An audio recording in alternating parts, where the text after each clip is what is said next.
एक नई सुबह, एक नया संकल्प और एक और कदम आपके यूपीएससी के सफर में। आप देख रहे हैं वेरेंडा आईएएस, जहां हम रोज मिलते हैं सिर्फ इसीलिए ताकि आपका करंट अफेयर्स इतना सॉलिड हो जाए कि प्रीलिम्स हो या मेंस हो या इंटरव्यू हो, आप कहीं भी चूक ना करें। Today's index has five important topics, five important current affairs chosen from the newspaper that would be important to develop your point of view, not just the way you think. It will help you in many dimensions. So the first topic, the first news is about the governor again. We saw in the last session as well. Continuation of that, this news is so. अगर आप देखेंगे from constitutional nuances about the governance role to nutritional outcomes and vaccine research, from RBI's fiscal policy to a broader governance concern, हम लोग ये आज सारे cover करेंगे। GS2 का पेपर हो या 1 या 2, सारे linkages मैं आपको बताते जाऊंगी during the explanation itself. And it's always important to connect each and every news you read to back with the theme from the syllabus it is mentioned. So let's take a quick look of what we are going to cover today. It's first is Supreme Court's ka 3-month guideline in governance verdict. Is it actually based on the center's own rules या नहीं, देखेंगे। Presidential जो है references on governance role. We will see an attempt to reopen the settled constitutional norm. Is it reopened? Can we reopen it easily? We'll see that. The nutrition and governance के बारे में है third point. What can truly turn around India's poor nutrition indicator? We are going to see that. Next comes RBI news that has RBI capital buffers debate, जहाँ पे center versus reserve bank issue फिर से news में है। और दूसरा है ये जो है shingles vaccine and brain health के बारे में, a surprise link between immunization and preventing dementia. तो चलिए शुरुआत करते हैं आज के सबसे पहले मुद्दे से, जो कि है सुप्रीम कोर्ट और गवर्नर के फैसले का असली मूल्यांकन। So let us begin today's session with a very significant constitutional issue. The Supreme Court, in a verdict dated April 8, directed that President must decide within 3 months on state bills reserved by governors under Article 201. But here's the twist. This 3 months deadline wasn't a new invention by the Supreme Court. It was actually based on guidelines issued by the Ministry of Home Affairs back in 2016. So if we see, अगर हम इसको एक step by step breakdown करते हैं to understand it better, if we talk about Article 201 and its background or its constitutional provision, ये deal करता है bills reserved by governors for the president के लिए, उनकी consideration के लिए. This is what 201 article talks about. But here's the problem कि no time limit is mentioned in the constitution for how long the president can take to decide on the bill. So this has led to the big issues, many bills kept pending indefinitely, causing legislative paralysis in the states. So example के तौर पे in states like Tamil Nadu हो गया या Kerala हो गया, there have been delays of years in some cases, which has led to federal tensions. So 2016 में जो है ministry of home affairs office memorandums ने क्या किया, 2 OMs निकाले, ऑफिस मेमोरेंडम्स निकाले. इट सेड कि the maximum time to decide on such bill should be 3 months. और दूसरा निकाला कि ministry must reply to home affairs within 15 days if there is any delay, and ministry consultations must be done in under 1 month. ऐसे करके उन्होंने memorandums बताए थे. So the Supreme Court, what it did was simply reaffirmed this existing executive guidelines and did not make any new law अभी तक के. Coming to the third point, commissions recommendations, जहां पे आई गिव यू कि जो Sarkaria commission था, earlier भी दो कमीशन थे, उसमें अगर सरकारिया कमीशन का आप देखेंगे 1983-88 के बीच में, and one more commission, Punchhi commission, had warned about the misuse of Article 200 and 201 and suggested कि एक क्लियर टाइमलाइन होना चाहिए to avoid arbitrary delays by governors and the centre. तो दिस शोज कि एक बहुत ही बड़ा इंस्टीट्यूशनल कंसर्न बन जाता है about the delay. So if we see, ये बहुत ही कंसिस्टेंट हो रहा है, बहुत रिपीटेड इशू हो रहे हैं। ये समस्या एक तरह का कॉन्स्टिट्यूशनल एक ग्रे एरिया बन जाएगी, जहां पे कोई समय के लिमिट नहीं है, उनका कोई मेंशन नहीं है। इस वजह से क्या हो जाता है, गवर्नर के द्वारा प्रेसिडेंट के पास भेजे गए बिल्स का कई महीनों तक कोई जवाब नहीं आता, वो पेंडिंग रह जाते हैं, और इससे क्या होगा, जो राज्य सरकार है, जो स्टेट गवर्नमेंट है, उनकी कानून बनाने की जो क्षमता है उससे इफेक्ट हो जाता है। लेकिन अब सुप्रीम कोर्ट ने 2016 के जो ये मिनिस्ट्री ऑफ होम अफेयर्स के गाइडलाइंस का सहारा लेकर एक बहुत ही स्टेबल सॉल्यूशन दिया है, जिससे फेडरल स्ट्रक्चर में बैलेंस बनाए रखने में थोड़ा सा हेल्प मिल जाएगा। This is the basic idea behind what is this news all about. Moving to the next slide, we'll see कि इसका सिग्निफिकेंस क्या है, इसके इम्प्लीकेशंस क्या हो सकते हैं। Let's explore कि why the Supreme Court verdict is creating national level debate and how it might shape center and state relation in the future. तो अगर देखा जाए तो ये जो करंट सिग्निफिकेंस है उनका, if you see, centre has responded to the Supreme Court's ruling by seeking a presidential reference under Article 143, essentially asking, can the judiciary impose a timeline on the president? This is their ask. Okay, तो Supreme Court however made it clear कि it was not inventing a new rule, it merely enforced जो existing 2016 के guidelines हैं, उन्होंने बस वो enforce किए हैं। बट इससे और ज्यादा बिगर इशू हो जाएगा, क्योंकि फेडरल टेंशन हो जाएगा। Why? Because often the party ruling at the centre is different from the one ruling in the state. So delaying the president's assent on the bill can become a political tool which goes against the spirit of cooperative federalism. उसे ये जो issue है, उससे एक बहुत ही instability, एक बहुत ही tension निर्माण हो जाएगा दोनों गवर्नमेंट्स के बीच में। तो अब सवाल ये है कि अगर प्रेसिडेंट के डिसीजन में डिले होता है तो उसका प्रभाव सिर्फ एक स्टेट के बिल तक सीमित नहीं रहेगा ना, ये पूरे फेडरल स्ट्रक्चर को भी प्रभावित करेगा। It affects the whole federal system. और जब अगर सेंटर और स्टेट अलग अलग पार्टी से है और कुछ अलग अलग इसमें बिल्स पास हो रहे हैं, तो ये डिले थोड़ा सा बायस्ड भी लग सकता है। इसीलिए सुप्रीम कोर्ट का जो ये वर्डिक्ट है एक डेमोक्रेटिक अकाउंटेबिलिटी का सिग्नल देता है। it becomes a very important a tool through which we can get back the stability slightly. इसकी फ्यूचर इम्प्लीकेशंस देखेंगे तो वो है स्टैंडर्डाइजेशन ऑफ प्रोसेस कर सकते हैं। This can help make the president's assent process more time bound and prevent politically motivated delays. It can strengthen cooperative federalism का जो कॉन्सेप्ट है, जहां पे स्टेट अपना ऑटोनॉमी प्रोटेक्ट कर सकता है, specially in multi party democracy like India.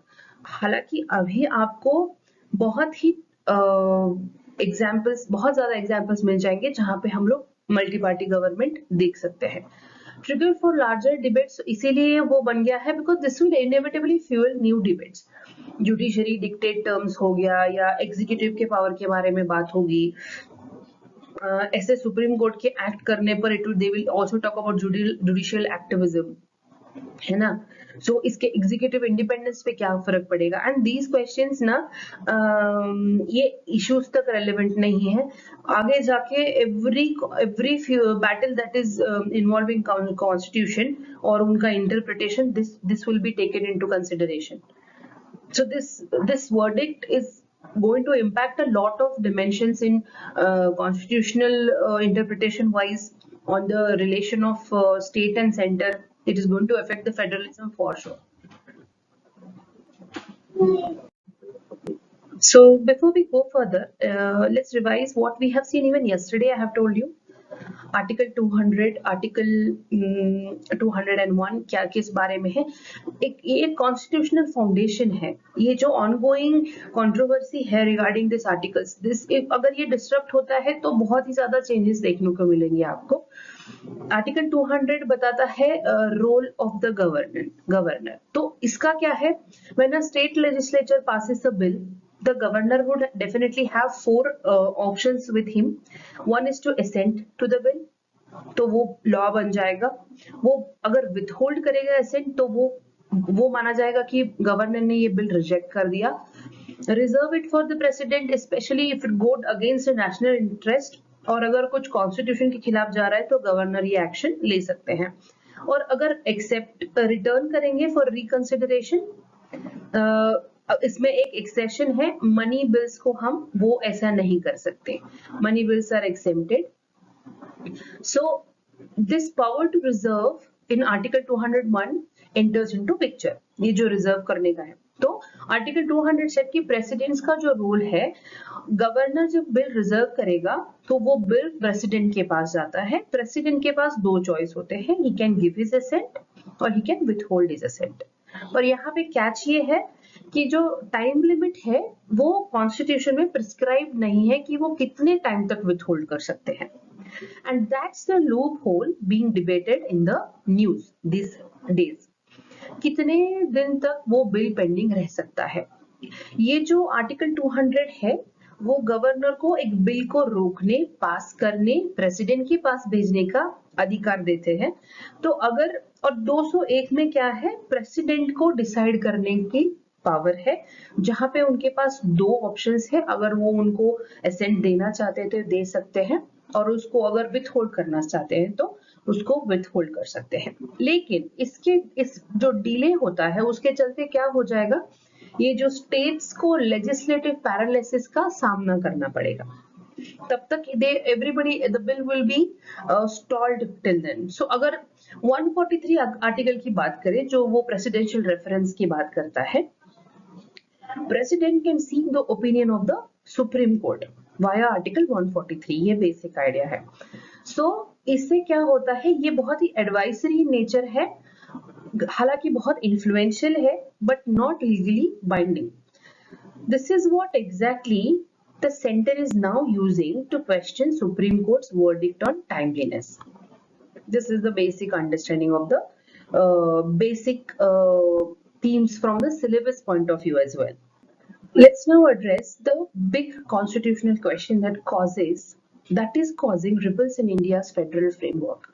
ये जो presidential references है, इसका मतलब क्या है? It's the center using the presidential reference to reopen a matter that Supreme Court has already settled.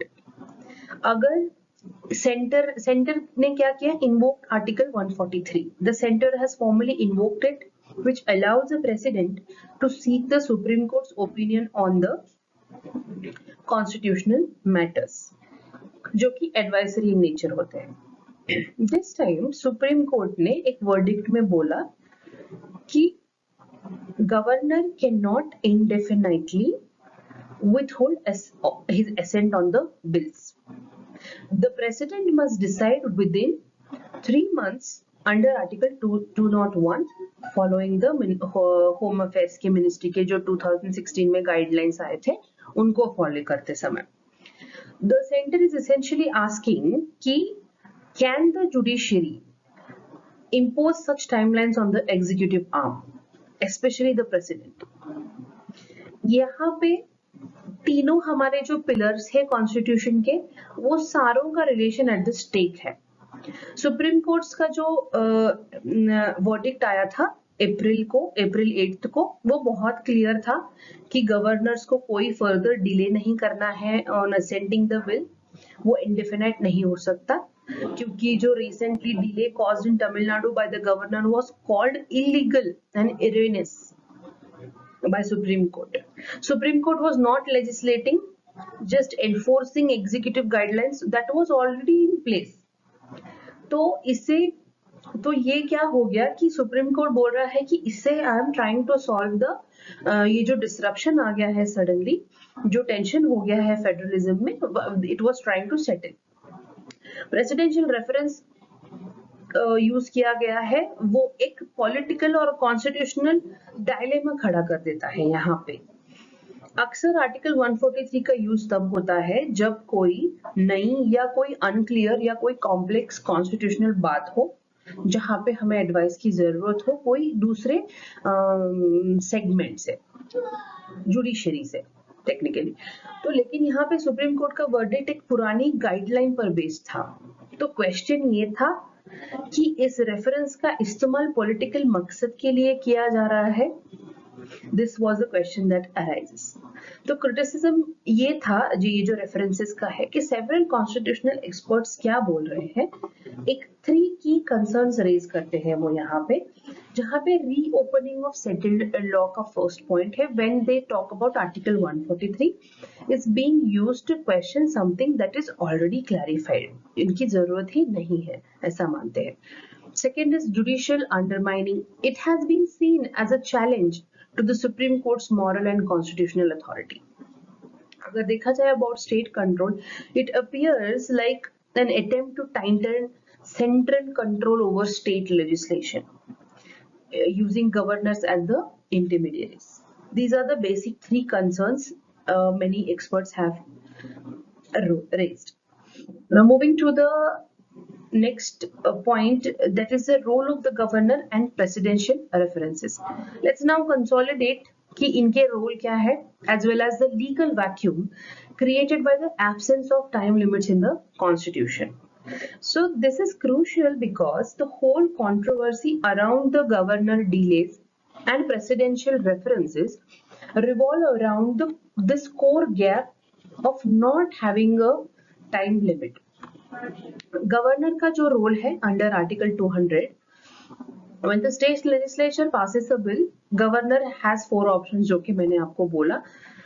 उससे क्या होता है कि he can give assent, he can withhold it, or he can return it for the reconsideration, except for the money bills. And 4th point is he can reserve it to the reserve the bill for the president, especially when governor thinks कि ये कोई national issue का बात है या कोई constitutional interpretation की जरूरत है, ये सारे मामलों में.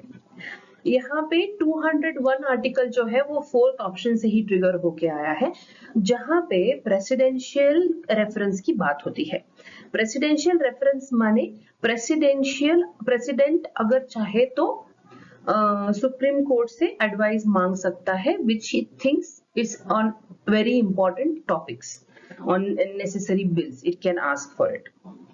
ये जो एडवाइसेस है वो सुप्रीम कोर्ट की लीगली बाइंडिंग नहीं होती, एडवाइजरी नेचर होती है, बट काफी इन्फ्लुएंशियल होती है. It's definitely seen as a very influential tool that president can use.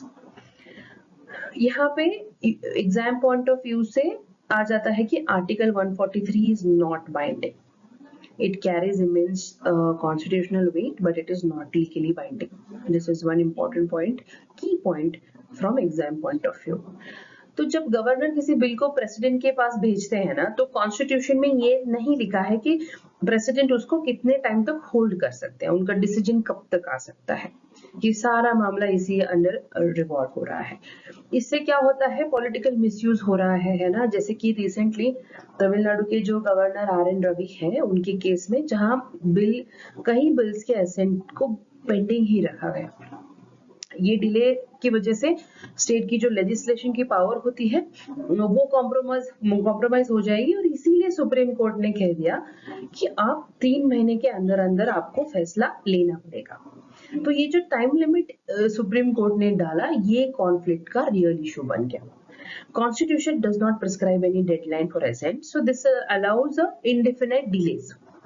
But ये इंडिफिनाइट डिलेज वो बहुत ही पॉलिटिकली इन्फ्लुएंस्ड होते हैं. ये जो तमिलनाडु का सारा एपिसोड हुआ, it's just one of the many. ये तो बहुत ही it is very red flag for cooperative federalism. So Supreme Court here by this verdict tried to find some balance with it, but that did not go well with many. So now that we have understood कि ये controversy क्या है, सारा चीजें क्या है, supreme court का जो ये 3 months का डेडलाइन है सेंटर्स के प्रेसिडेंशियल रेफरेंस को इन्वोक करना हो, रिवोक करना हो, या ये सब. So let's look ahead. What could be the possible future implications of this ongoing constitutional tussle? पहले देखा जाए तो judicial authority. This could, if presidential references are repeatedly used to question Supreme Court verdicts, especially those that clarify executive और उनकी जो guidelines है, तो it could definitely weaken the authority of the judiciary itself. If you see, उससे क्या होगा, supreme court का role जो है appears more advisory rather than authoritative. ये जो है एक तरह का इंस्टीट्यूशनल इरोजन हो सकता है, जिसमें ये जो जुडिशरी का रिस्पेक्ट और एक इंडिपेंडेंस बहुत ही इसमें कम होता नजर आएगा हमें. और ये सारा एक बहुत ही पॉलिटिकल बेनिफिट्स के लिए it's like using the judiciary as a tool. It will be like misusing it as a tool. Coming to the second point, constitutional amendment. This episode might trigger serious calls for important acts like constitutional amendments. This is clearly defines कि time limits for president और governor के assent के लिए. It would definitely reduce the subjective discretion in constitutional process. तो ये सारा अगर किसी ने इस पे सवाल किया तो it might go to constitutional amendment itself. अगर देखा जाए तो सेंट्रल स्टेट के फ्रिक्शन के बारे में वो तो हमेशा से चलता आया है. एंड क्योंकि स्टेट और सेंटर जो है अगर अलग अलग पॉलिटिकल पार्टी से रूल्ड है, तो this can become the point of friction here. ये ऐसे सारे सिचुएशन तो और ज्यादा इंटेंसिफाई करते हैं. ये जो कोऑपरेटिव गवर्नेंस होता है या एक फेडरलिज्म की बात करते हैं हम लोग, तो it has to go in very peace. Only then the governance would be possible.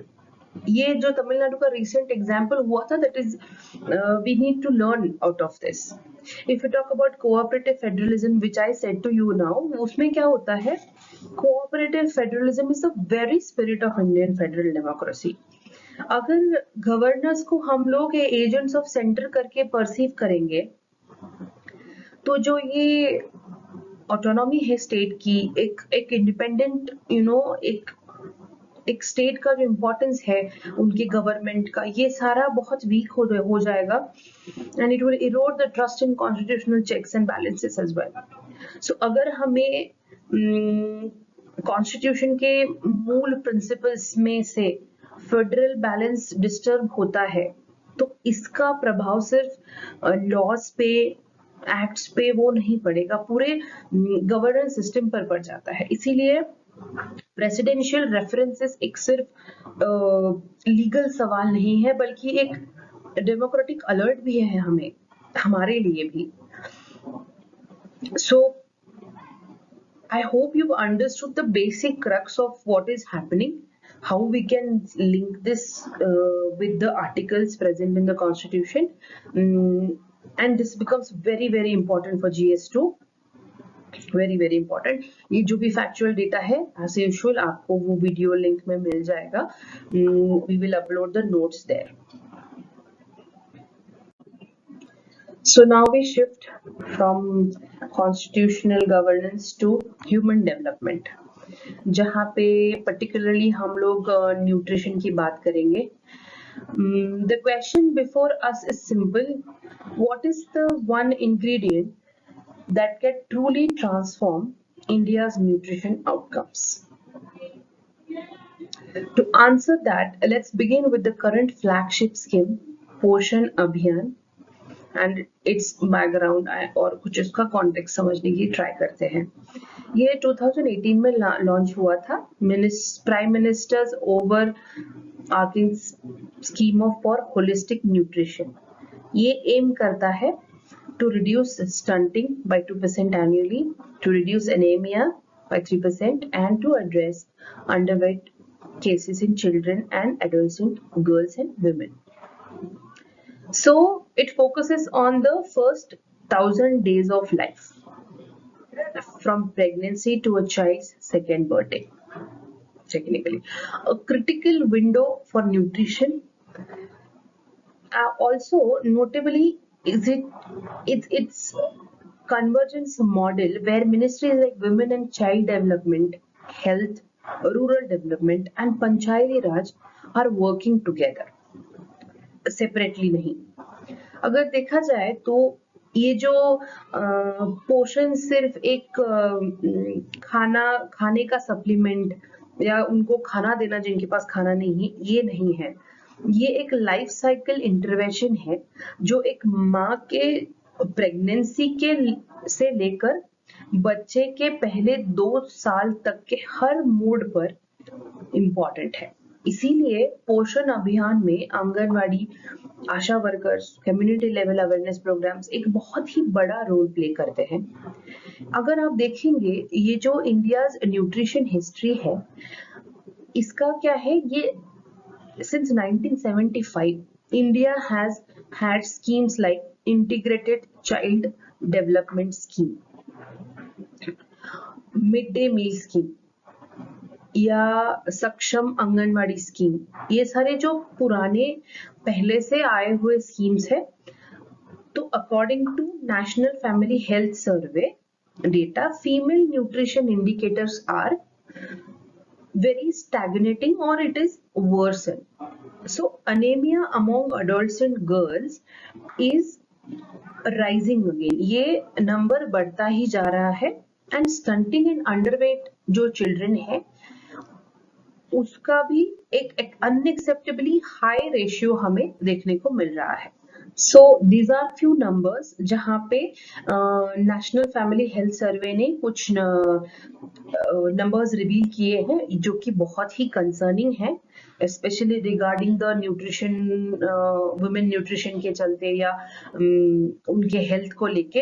Anaemia का रेशियो क्या है, अंडरवेट में कितने वुमेन अभी तक के पाए गए हैं, बहुत ही पोषण जैसे स्कीम हो गए या फूड डिस्ट्रीब्यूशन हो गया. Because of with all the schemes and everything, we still lack in female nutrition. और एक जेंडर क्या बोलते हैं, एक जेंडर्ड बर्डन दिखाई देगा because of this difference. क्योंकि certain एक जो रेशियो है between how many women are anemic to how many men are anemic, उसमें वो बहुत ही डिफरेंस पाया गया है. तो that is very gender burdening to in point of view of nutrition as well. And women का जो health issue है that would eventually affect the child growth as well.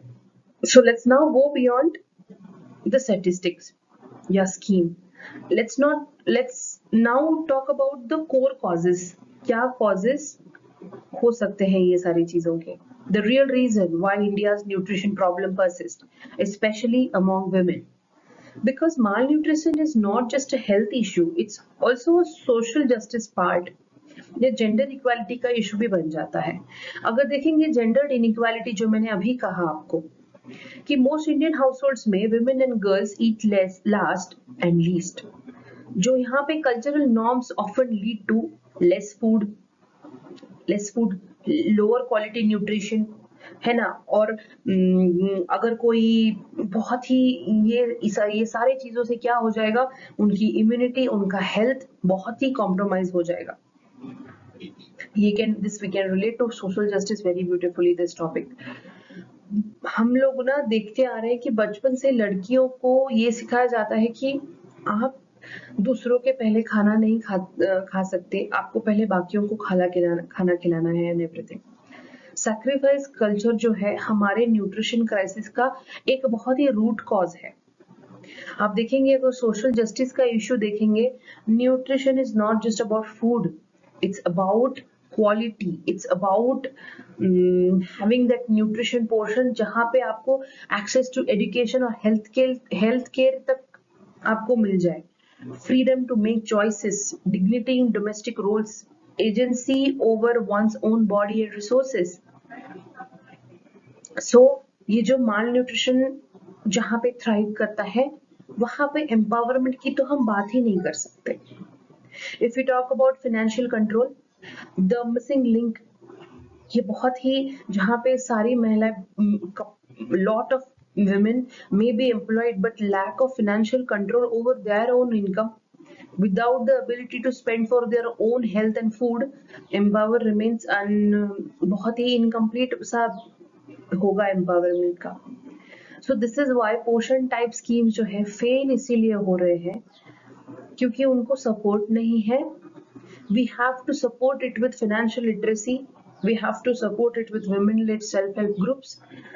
ये जो डायरेक्ट बेनिफिट ट्रांसफर है वो वुमेन के account में जाना चाहिए। इससे क्या होता है, इससे उनको डायरेक्ट एक्सेस मिलेगा, वुमेन को थोड़ा सा एम्पावर्ड फील होगा, उनको डिसीजन लेने की उनकी जो कैपेसिटीज है वो बढ़ेंगी। इसका सीधा असर उनके हेल्थ और बाकी अगर आप इक्वालिटी की बात करेंगे तो वो भी इम्प्रूव हो जाएगा। We can relate this topic to GS1 जहाँ पे role of women in society का भी बात करते हैं, तो you can definitely use this data, you can enhance your answers. So अगर इस टॉपिक को हम एक कंसेप्चुअली अंडरस्टैंड करने की ट्राई करेंगे of how malnutrition and empowerment are deeply linked, not just in policy but in real also, in practice also. आप देखेंगे malnutrition is not just lack of food, यहाँ पे malnutrition का मतलब होता है कि बस भूख मिटानी है या डील विद द हंगर नहीं होता। It lacks of diversified nutrient rich dietary food जो कि बहुत लोगों को एक्सेसिबल भी नहीं है। It is linked to poor sanitation, it is linked to health illiteracy, it is linked to social discrimination. You can feed someone rice every day, but if they lack iron, calcium and vitamins, उनकी diversity का वो फिर भी malnourished ही होंगे। अगर आप देखेंगे कि एम्पावरमेंट एंड न्यूट्रिशन का क्या लिंक है, ये एक बहुत ही नोबल प्रूवन लिंक है, क्योंकि एक रिसर्च में हम देखेंगे जो नोबेल लॉरेट का रिसर्च था, when women control the household income, they spend more on children's food, school and health. Empowered women is poor households had less undernourishment, ये पाया गया था। ये दिखाता है कि न्यूट्रिशन जो है it is a function of agency, not just availability. अब हम ऐसे समझते हैं इसको कि अगर आप ये कहना कि पोषण का सवाल सिर्फ राशन देने तक है तो वो गलत होगा। अगर औरत अपने पैसों का फैसला नहीं कर सकती तो वो सेहत या खुद के सेहत का, अपने बच्चों के सेहत का और न्यूट्रिशन में इन्वेस्ट नहीं कर पाएगी। इसीलिए एम्पावरमेंट, पोषण एक दूसरे से लिंक्ड है। अगर आप देखोगे रिकमेंडेशंस की हम बात करें, इसमें हम लोग as a UPSC aspirant also हम लोग इसको ऐसे समझने की कोशिश करेंगे जो क्या रेकमेंड कर सकते हैं। हम ये कर सकते हैं कि कुछ मेजरेबल गोल्स सेट करेंगे to empower women economically. We can try to break the policy silos, जैसे न्यूट्रिशन, वुमेन और चाइल्ड वेलफेयर जो है वो एक ट्रेनिंग दे रूरल एरियाज में भी, जहाँ पे we can get the inclusivity. हम लोग anganwadi as a community anchors use करके उनको जॉब ट्रेनिंग देके अवेयरनेस एंड वेलफेयर को डिलीवर कर सकते हैं in very grass root level. हम लोग सेल्फ हेल्प ग्रुप्स जो है उनको स्ट्रेंथन कर सकते हैं to empower them, to help them grow. Schemes like Poshan 2 जहाँ पे अवेयरनेस कैंपेन्स हो, जहाँ पे लोगों को समझ में आए कि what is the importance of all this, उससे क्या होगा, it would create a great impact. This recommendations are a solution to the problem we are facing now. Coming to the next topic, let's now turn to economic governance space, where a quiet but a very important development is unfolding. जहाँ पे finance ministry जो है is reportedly conducting a parallel review of RBI's capital buffer, particularly वो जो contingency risk buffer होता है CRB, उसको बहुत ही क्लोजली फॉलो कर रही है. इसका एम क्या है? To extract higher dividends from RBI, giving the government more fiscal flexibility and specially in year of a increased expenditure needs. Parallel review process जो है, व्हाट्स हैपनिंग इन दिस की usually RBI क्या करता है, RBI itself reviews its capital framework, a system called economic capital framework, which was overhauled in 2019 after the Bimal Jalan committee report आई थी उसके बाद. But now ये जो finance ministry है is conducting its own separate review, reportedly to revisit how much capital RBI should retain and how much can be transferred as dividends. जो basically ये जो 2019 में भी ना, आपको याद होगा कि एक बड़ी डिबेट हुई थी जब आरबीआई ने somewhere around 1.70 lakh crore rupees जो है सेंटर को डिविडेंड के रूप में दे दिए थे. वही डिबेट एक बार फिर आ चुकी है अभी, लेकिन इस बार ये ट्विस्ट है कि फाइनेंस मिनिस्ट्री अपना अलग एनालिसिस कर रही है ताकि वो आरबीआई से ज्यादा फंड ले सकते, उसका ज्यादा डिमांड कर सके. अभी इसमें होता क्या है, आरबीआई का जो अपना खुद का रिव्यू है वो चल रहा है, मीनवाइल वो अपना काम कर रहे हैं जहाँ पे it's already reviewing it's economical capital framework, including how much money it should keep for its own और कितना इसको हम एज अ डिविडेंड दे सकते हैं. इससे क्या होता है, आरबीआई अपने लिए इसे रखता है ये सब, क्योंकि उससे क्या होता है, मॉनेटरी स्टेबिलिटी आती है, मार्केट शॉक अगर कुछ है तो उसको वो हैंडल कर पाएगी, और अगर कोई क्राइसिस रिस्पॉन्स हुआ तो उसको भी हम लोग वो आरबीआई हैंडल कर पाएगा. जब ये जो पैरेलल रिव्यू है फाइनेंस मिनिस्ट्री का, वो थोड़ा सा इंस्टीट्यूशनल ऑटोनॉमी और सेंट्रल और बैंक का जो बैलेंस ऑफ पावर है उसको बिगाड़ देगा. ये जो गवर्नमेंट फिस्कल गोल्स होते हैं, अगर बिगर पिक्चर में देखा जाए तो this move comes when the government needs ज्यादा स्पेंडिंग, अगर ज्यादा स्पेंड करना हो उनको ऑन डिफेंस हो गया, जैसे कुछ हायर एलोकेशंस करने पड़े इंफ्रास्ट्रक्चर के लिए या वेलफेयर के लिए, अगर प्री इलेक्शन वेलफेयर स्कीम है तो उसमें तो बहुत ज्यादा स्पेंडिंग करनी पड़ती है. तो higher dividend from RBI would mean extra revenue without increasing the taxes और without borrowing the money from somebody else. It is very tempting tool अगर आप कोई फिस्कल स्ट्रेस देख रहे हैं तो अगर हम आज का ये जो डिबेट है फाइनेंस मिनिस्ट्री और आरबीआई के बीच में डिविडेंड को लेके, अगर if we try to understand, we need to go back to the economical capital framework, जहां पे आरबीआई डिसाइड करता है हाउ मच कैपिटल खुद के पास रखना है, को कितना ट्रांसफर करना है. ये जो फ्रेमवर्क है वो रिवाइज किया गया था based on the Jalan committee report जो 2019 में आई थी. उससे क्या किया था कि इकोनॉमिक कैपिटल क्या होता है, वैसे तो ये जो इकोनॉमिक कैपिटल फ्रेमवर्क है, इट डिफाइंस आरबीआई को कितना कैपिटल चाहिए रहेगा. ये जो कोई फाइनेंशियल स्टेबिलिटी को अगर उसको मेंटेन करना है, कोई और अगर उसकी किसी की कोई जरूरत पड़े फॉर मार्केट इंटरवेंशन एक्सेट्रा, तो उसके लिए आरबीआई को चाहिए होता है.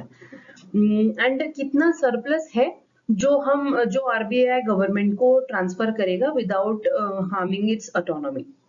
तो ये जो बैलेंस है, आरबीआई ऑपरेशनल इंडिपेंडेंस खुद बैलेंस करेगा और गवर्नमेंट के जो फिस्कल नीड्स है वो भी मीट हो जाएंगे. आप अगर जलान कमेटी की बात करें तो उन्होंने जो फॉर्मर हेड थे, गवर्नर थे बिमल जलान, उन्होंने बनाई थी उनके अंडर बनाई थी कमिटी, उन्होंने रेकमेंड किया था एक कंटिजेंसी रिस्क बफर होना चाहिए between 5.5% to 6.5% of its balance sheet. तो आरबीआई जो है can transfer the excess capital as a dividend और as a surplus.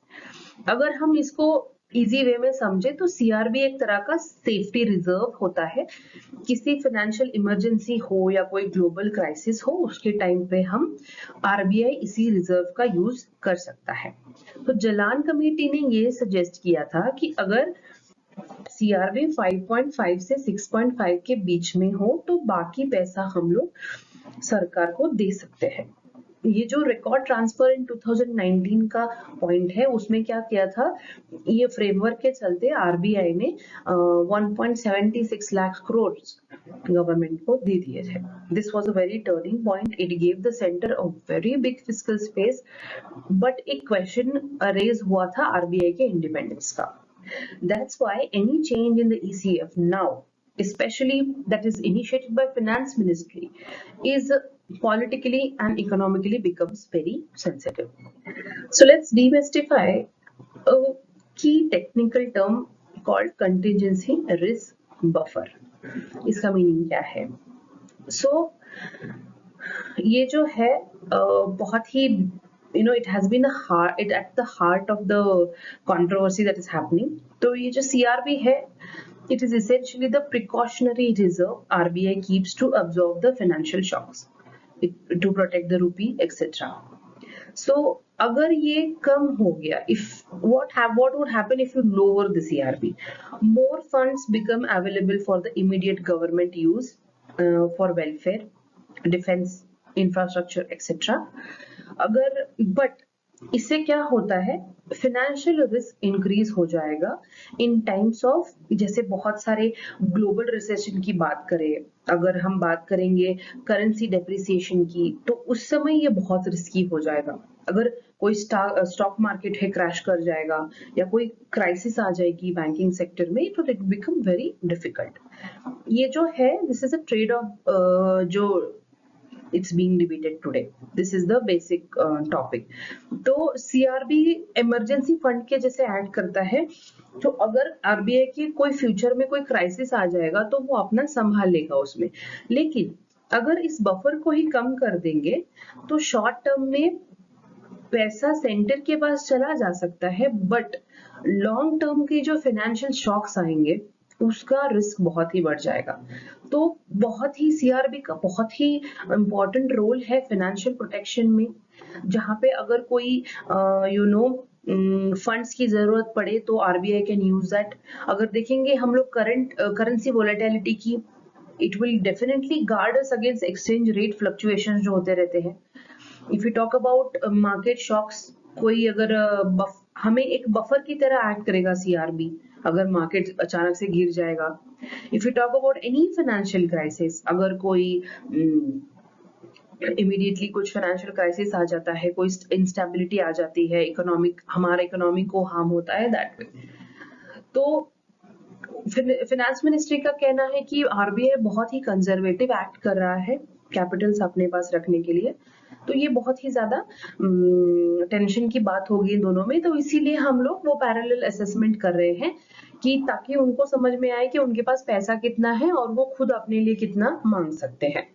But that again questions the independence of the both the organization.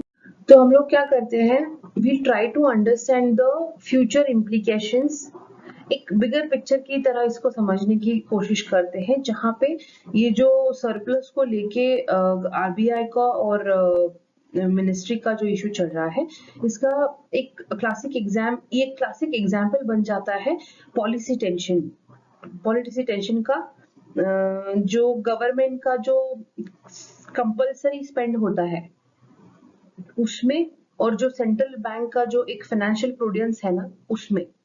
तो ये जो अभी जो आपने देखा, तो ये जो इनके बीच में प्रॉब्लम जनरेट हुई सरप्लस को लेके, क्राइसिस बफर को लेके, RBI has a certain needs जिसके लिए वो बफर मेंटेन करता है, और गवर्नमेंट के गवर्नमेंट के लिए ये बस एक फिस्कल रिसोर्स बन गया है दिस सीआरबी। तो ये जो the fact that finance ministry is running parallel review outside the RBI framework एक कंसर्न रेज करेगा, जहां पे एग्जीक्यूटिव प्रेशर डाल रहा है आरबीआई पे, ऐसा दिखाई देता है। Questions on monetary policy independence, उनका जो ये मॉनेटरी पॉलिसी का इंडिपेंडेंस है और जो फिस्कल एक्सपीडेंसी है, इसमें चेक्स एंड बैलेंसेस हो जाएंगे। इफ ये मुद्दे को अगर हम ऐसा देखेंगे कि बस पैसा ट्रांसफर करना है एक और आरबीआई से गवर्नमेंट को, उतना आसान नहीं है। ये बहुत ही इंस्टीट्यूशनल बैलेंस का सवाल है। दो इंस्टीट्यूशंस है, उनके अपने अपने नीड्स हैं और एक बहुत ही थिन लाइन होगी इफ वी हैव टू अगर उनके कुछ नॉर्म्स देखेंगे। आरबीआई के अपने नॉर्म्स हैं, अपनी नीड्स है, जिसको कंसिडर करके they have to come to a conclusion, जहां पे लॉन्ग टर्म फाइनेंशियल स्टेबिलिटी को भी कोई कंसर्न नहीं हो। If we talk about the future implications of this, कि इससे क्या हो सकता है, हम लोग अगर सीआरबी के नॉर्म्स लोअर करेंगे तो वो एक नया नॉर्मल दिखेगा, आगे जाके भी ऐसा ही होता रहेगा, but that would put us in a more dangerous situation. ये जो आरबीआई का इंटरनल डिसीजंस होते हैं, उसमें गवर्नमेंट का बहुत ज्यादा इंटरफेरेंस भी अच्छा नहीं है for the RBI's autonomy as well. अगर बहुत ज्यादा सरप्लस ट्रांसफर हो गया तो वो फिस्कल डेफिसिट रिड्यूस करेगा, लेकिन ये जो क्राइसिस का रिस्पॉन्स कैपेसिटी है हमारे नेशन का, उस पे इफेक्ट हो जाएगी। इफ ये जो डिबेट है चलता रहेगा on RBI autonomy, institutional independence पे, accountability of central banks in democratic setups, ये तीन बहुत ही इंपॉर्टेंट क्वेश्चंस अराइज होते हैं ये डिबेट को लेके। नेक्स्ट टॉपिक है आज का हमारा कोई वैक्सीन पे, जो है शिंगल्स वैक्सीन। उसमें है कि a vaccine traditionally is meant for skin and nerve protection. They say कि now it may also protect your heart and brain. We are talking about this vaccine called shingles vaccine, जहां पे एक नया discovery हुआ है जो बोलता है कि it may potentially reduce dementia and heart risk. तो बेसिकली ये शिंगल्स जो है, it is caused by the varicella zoster virus करके, जो सेम वायरस जो है जो चिकन पॉक्स कॉज करता है हमें, it is caused by that. तो after childhood chicken pox the virus remains dormant in nerve cells. Later in life अगर कुछ रीएक्टिवेट हो गया तो वो रीएक्टिवेट शिंगल्स के नाम से हो जाता है। इसमें पेनफुल रैशेस होते हैं, नर्व डैमेज होने का चांसेस है और बहुत ही सारे लॉन्ग टर्म कॉम्प्लिकेशंस देखने के मिलेंगे। वो ज्यादा से ज्यादा एल्डरली में और ऐसे इंडिविजुअल्स में वो पाए जाते हैं, और किसी की इम्यूनिटी लो हो, बेसिकली इन दोज इंडिविजुअल्स। तो चिकन पॉक्स का जो वायरस है, हम पूरा खत्म नहीं कर सकते हैं, वो हमारे शरीर के कहीं अंदर होता ही है, बट थोड़ा डॉर्मेंट स्टेज में होता है। लेकिन एक सर्टेन एज लिमिट के बाद जब इम्यूनिटी बहुत ही लो हो जाती है, शिंगल्स बनकर वो वापस आ जाती है। एक पेनफुल और बहुत ही लंबी बीमारी है ये, लेकिन नए रिसर्च ने ये डेवलप किया है कि उसका वैक्सीन लेना स्किन रैशेस से रिलेटेड नहीं है, बल्कि हार्ट अटैक और डिमेंशिया से भी वो बचा सकता है। ये जो साउथ कोरियन स्टडी हुई है, उसमें बताया है कि 1.2 मिलियन पीपल ये जो वैक्सीन किया था, उस पे 26% drop in major cardiovascular events, ऐसे बोला है उन्होंने। ये जो डेटा है that might not be important in numbers, but it is a very influential number to take note of, कि इतने सारे जो हार्ट फेलियर्स है, स्ट्रोक का रिस्क है, कोई ब्लड क्लॉटिंग डिसऑर्डर्स रहेंगे, उसमें बहुत ही ज्यादा रिडक्शन पाया गया है। तो क्लियरली ये जो वैक्सीन है वो बहुत ही ज्यादा कर रहा है, more than what we even expected. ये जो वेल्श स्टडी है, उनके भी ब्रेन हेल्थ बोनस का जो है, उन्होंने स्टडी किया था वेल्स में, जहां पे दे फाउंड कि among vaccinated people, dementia diagnosis with 3.5 percentage point lowered 7 साल के टाइम पीरियड में. So that's a 20% lower risk of developing dementia. This is what they have discovered. तो ये imply ये करता है कि vaccine could emerge as preventive tool as well, not just for infections, but अगर कोई chronic lifestyle disease हो उनके चलते भी we can use this vaccine. So अगर we'll try to understand कि इस vaccine के बारे में और उसके linkages के बारे में. Originally meant to fight a skin and a nerve infection, is now linked or associated with brain and heart protections. Science offer a strong explanation here. यहाँ पे हम try करते हैं understand करने के लिए chronic viral infections, the hidden enemy. Certain viruses like varicella zoster, which causes shingles, don't leave the body even after the infection has happened or even after it is treated. They stay dormant in nerve cells and can come back reactivate during the old age, और अगर कोई आपके weakened immunity के stage पे हुआ कोई भी individual. So this chronic viral presence causes क्या हो सकते हैं? Low grade long term inflammation हो सकता है, which can silently damage हमारा brain का function, can affect the cardiovascular health. So ये क्या इसका मतलब है? Inflammation. अब ये बहुत ही chronic inflammation process है जो elderly लोगों में हालांकि बहुत दिखाई देता है. तो if you see हमारी body में कुछ viruses ना चुपचाप से बने रहते हैं, वक्त के साथ बार बार एक्टिव होना या हमारे दिमाग पे या दिल पे उसका असर वो डालते रहते हैं. यही वजह है कि क्रोनिक वायरल इन्फेक्शंस जो है ना अर्ली स्टेज पे कंट्रोल करना बहुत जरूरी होता है.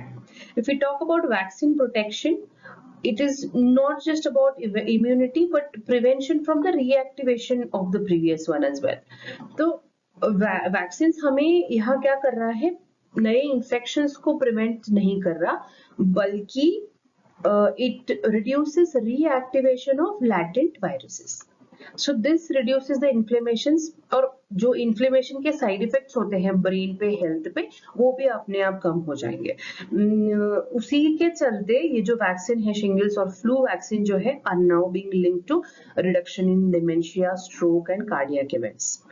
If we talk about ये जो dementia reduce करने की बात है, ये एक ऐसा होता है कि अगर आप इन्फ्लेशन कंट्रोल कर रहे हैं, वायरल को रीएक्टिवेशन अर्ली स्टेज में ही उनका रोक रहे हैं, तो वो डेफिनेटली न्यूरॉन्स का जो डैमेज हो रहा है उसको रिड्यूस करेगा, उसको ये जो ब्रेन एजिंग हो रहा है उसको रिड्यूस करेगा, और it will lower the risk of dementia, Alzheimer जैसे डिसीज को. सो ये वैक्सीन को एक आप केस स्टडी के जैसे लिख सकते हैं, जहां पे ये एक्ट करेगा एज अ प्रिवेंटिव मेडिसिन और नॉट क्यूरेटिव, नॉट उस हद तक क्यूरेटिव.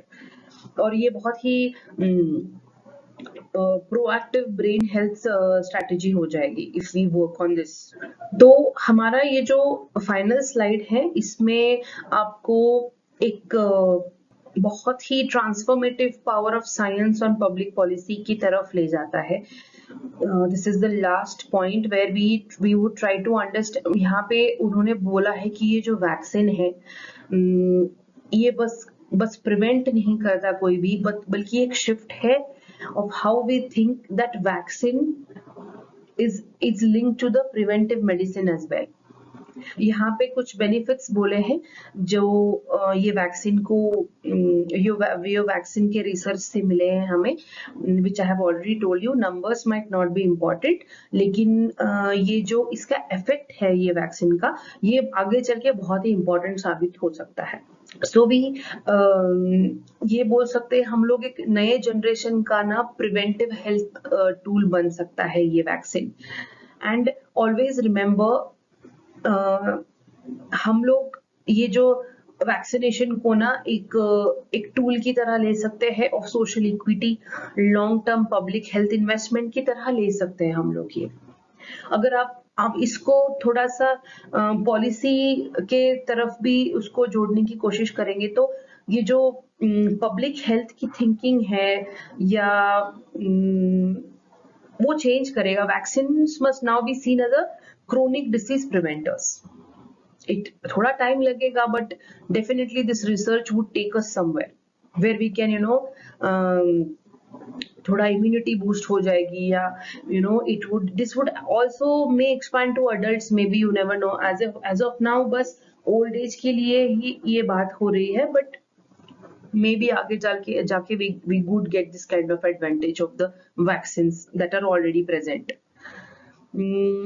अगर हम इसको कंसिडर करके एक फोकस ले, इम्यूनिटी के ऊपर, एजिंग के ऊपर, ब्रेन साइंस हो, ये सारे ऊपर अगर फोकस करेंगे तो we might even find some other vaccine that would help us. यहाँ पे have give you the PDF जिसमें सारा डिटेल्ड है, जहाँ पे फैक्चुअल डेटा आपको मिल जाएगा. You can go through that. The basic point, crux of this point I have tried to help you understand. If you have any doubts you can post in the comments below. We'll definitely try to answer it. तो आज के session के reminder था कि UPSC के current affairs सिर्फ news नहीं है, एक पॉइंट ऑफ व्यू है जो आपको डेवलप करना है, जो आपका डेवलप हो जाएगा धीरे धीरे. गवर्नर से लेके हमने आज जो हर एक टॉपिक को अपने सब्जेक्ट से रिलेट किया, जीएस पेपर से रिलेट किया, उससे आपका जो है यूपीएससी का प्रिपरेशन और स्ट्रॉन्ग हो जाएगा. You will be able to confidently try to frame answers because of this. So let's meet tomorrow again with more important topics, with following of the old news etc. So Veranda IAS के साथ हमेशा आपको एक बहुत ही एक step आगे ले जाएगा आपको प्रिपरेशन यूपीएससी का.